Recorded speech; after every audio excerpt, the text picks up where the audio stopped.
আসছে। হয়ে গেছে তন্ময়দা গোটা বিষয়ে আবার সেই ঘুরে ফিরে রাজনীতি চলে আসছে, বলছে বিজেপির লোকরাই নাকি এইসব করিয়েছে যাতে এ রাজ্যে কলঙ্কিত হয়। দেখুন সুপ্রিয়, আমি কতগুলো পয়েন্ট বলি তাহলেই পরিষ্কার হয়ে যাবে। আপনি যেগুলো দেখালেন যে এই মেসির এই ইভেন্টে বিভিন্ন শহরে আয়োজকরা আয়োজন করেছে, আর অন্য 3টে শহরে হায়দ্রাবাদ, মহারাষ্ট্রের মুম্বাইয়ে এবং দিল্লিতে আপনি বললেন খুব সফলভাবে হয়েছে। তাহলে আয়োজকরা একই রয়েছে, শুধুমাত্র পরিবর্তনটা হলো কি যে কলকাতা আর অন্য সিটি, অন্য শহরগুলো। কারণ এখানে কলকাতাতে কি হয়েছে যে এখানে হচ্ছে তৃণমূলের এই যে বাংলার কলঙ্করা, যারা তৃণমূলের সরকার চালাচ্ছে, তারা হচ্ছে বাংলাকে আবার কলঙ্কিত করলো। তারা কি করলো? তারা পয়সা তোলার একটা মৌকা পেয়ে গেল যে মেসিকে সামনে রেখে পয়সা লুটে নাও। এবং তার জন্য আপনি দেখুন আজকে সেই ঘটনাটা, মানে সেই দিনের আগের দিন পুলিশ বলছে যে স্টেডিয়ামে কেউ জলের বোতল নিয়ে ঢুকতে পারবেন না এবং জলের বোতল নিয়ে নেওয়া হবে গেট থেকে। তাহলে অত জলের বোতল যে সকাল থেকে বিক্রি হচ্ছিল 20 টাকার বোতল 200 টাকায়, পুলিশ কি ঘুমোচ্ছিল? পুলিশ কোথায় ছিল সেই সময়?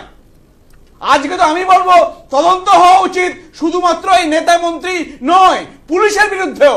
পুলিশকে কারা বারণ করেছিল কাজ করতে? পুলিশ কেন এরকম গাফিলতি করেছে? আজকে সেইখানে আপনি দেখুন একটা চিপসের প্যাকেট বিক্রি হচ্ছে। আমি আপনাকে একটা ভাইরাল ছবি দেখাচ্ছি, যদি আমার পিসিআর এর আমার কলিগ থাকেন, যে একটা ভাইরাল ছবি যেখানে জল 20 টাকার জল 200 টাকায় বিক্রি হচ্ছে, সেই ছবিটা একটু দেখান। এবং যেখানে পুলিশ অর্থাৎ বিধাননগর পুলিশ কমিশনার থেকে যেখানে বলা হচ্ছে যে শুক্রবার অর্থাৎ প্রেস কনফারেন্স করে তারা বলেছেন যে আমরা কোনো রকম জলের বোতল অ্যালাউ করবো না, ওখানে পাউচ থাকবে। আগে প্রথমে পুলিশের বাইটটা শুনবো, তারপরে আমরা ভাইরাল ছবিটা দেখবো। একদম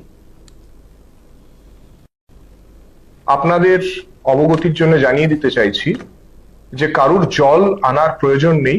তার কারণ হচ্ছে স্টেডিয়ামে পর্যাপ্ত পরিমাণ জলের ব্যবস্থা থাকবে।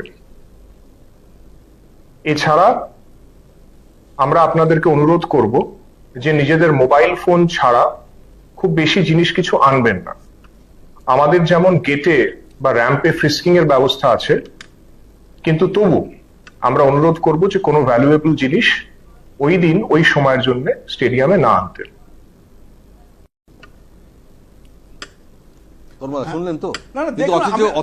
আমি সেটাই বললাম সুপ্রিয়। এইবার আপনি দেখুন, তাহলে পরের দিন সকালবেলা থেকে ওই 20 টাকার জল 200 টাকায় বিক্রি হচ্ছে, পুলিশের চোখের সামনে তাদেরকে কে বেঁধে রেখেছিল? তারা কেন অ্যাকশন নিতে পারেনি? আজকে ওইখানে টাকা লুট হয়েছে, আর এই যে হচ্ছে মেসি ভক্ত যারা গিয়েছে তাদের পয়সাগুলো এই লুটেছে এই তৃণমূলের হচ্ছে চোরেরা, যারা হচ্ছে যে কোনো কিছুতে পয়সা লোটার জন্য ওখানে যায়। আজকে আপনি জল কেন, খাবার বলুন, চিপস বলুন, পাশাপাশি দেখুন আপনি ওয়াংখেড়ে স্টেডিয়ামেতে, সেখানে হচ্ছে যেটা হওয়া উচিত যে স্টেডিয়ামে একটা ফ্রিতে জল পাওয়া যাবে, যে জল খেতে চাইবে জল খাবে। তো সেটা হচ্ছে ওয়াংখেড়ে স্টেডিয়ামে আপনি দেখতে পেলেন। আপনি কলকাতাতে কি দেখলেন? যে সেটা হচ্ছে যে যার মতন পয়সা লুটে নিচ্ছে। তারপরে আমি আপনাকে বলি যে আজকে কথা হচ্ছে যে এটা কার মুখ পড়লো। দেখুন, পুরো ভারতবর্ষের বাংলার মুখ তো এরা পুড়িয়েছে, ফুটবলের ক্ষেত্রে আবার বাংলার মুখ পুরোলো। শুধু তাই নয়, আপনি জানবেন মেসির ক্ষেত্রে আন্তর্জাতিক সংবাদ মাধ্যম ভারতবর্ষের নাম বলছে, যে মেসি ভারতে গিয়ে এরকম বলছে। শুনুন আজকে এটা ফুল স্ক্রিনে দেখাও।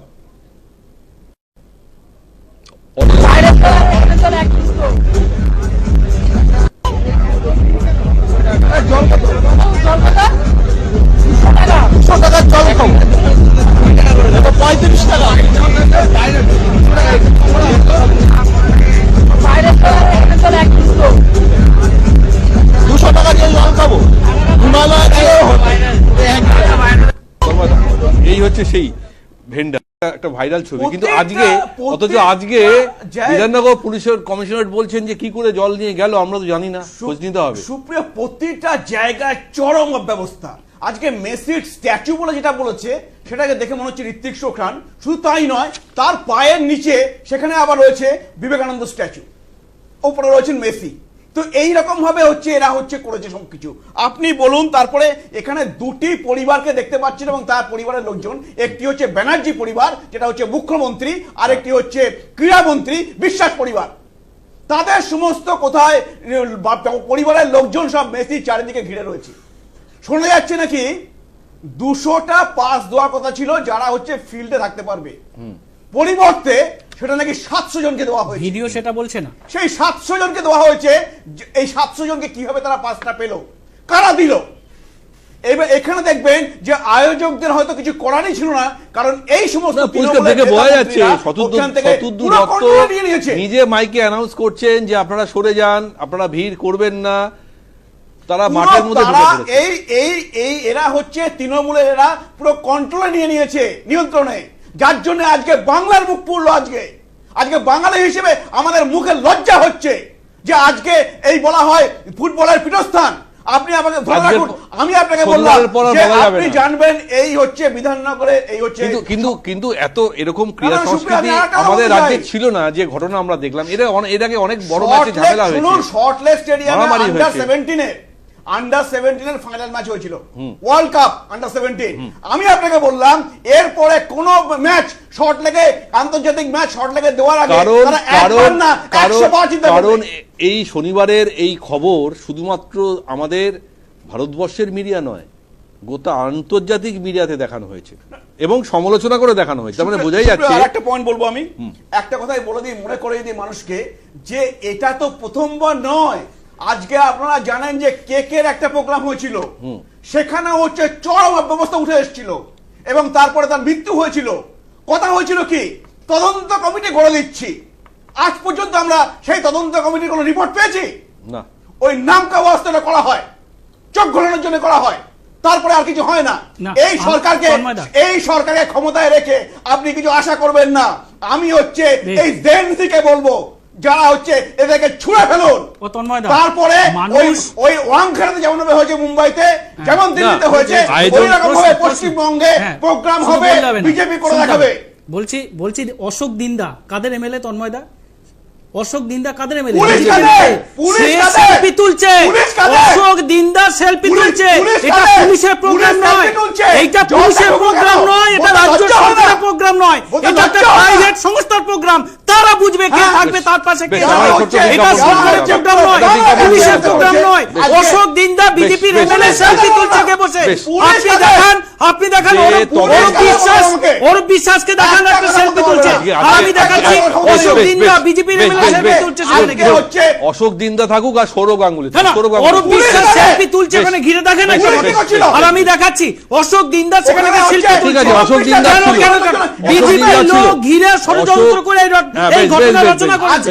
বিষয়টা অশোক দিন্দা ছিল, মেসির গায়ে আঁচড় লেগেছে, তিনি নিরাপত্তার অভাব বোধ করেছেন। কেন্দ্র ফোর্স তাহলে ফেলিওর, তাহলে কেন্দ্র ফোর্স ফেলিওর, কেন্দ্র ফোর্সের কোনো কাজ নেই। বিজেপির নেতা হিসেবে বলুন কেন্দ্র ফোর্স কি করছিল? কেন্দ্র ফোর্স কি করছিল? যদি মেসির গায়ে আঁচড় লাগে কেন্দ্র ফোর্স কি করছিল সেখানে? মুখ্যমন্ত্রী গাড়ি ঘুরিয়ে পালাচ্ছে না, মুখ্যমন্ত্রী না, মেসির গায়ে আঁচড় লাগলে কেন্দ্র ফোর্স কি করছিল সেখানে? সিচুয়েশনে বর্ডারে যেমন বিএসএফ ফেলিওর, কেন্দ্র ফোর্স বলছে আমার নাকি হাজার হাজার পুলিশ ছিল, ঠিক হাওয়া খাচ্ছিল। স্পর্শকাতর বিষয় এবং তিনি এই জন্য গাড়ি ঘুরিয়ে চলে গেছেন এবং সঙ্গে সঙ্গে তিনি টুইট করেছেন, মেসির কাছে তিনি ক্ষমাও চেয়েছেন এবং তদন্ত কমিটি গঠন করেছেন। কিন্তু সেই তদন্ত কমিটির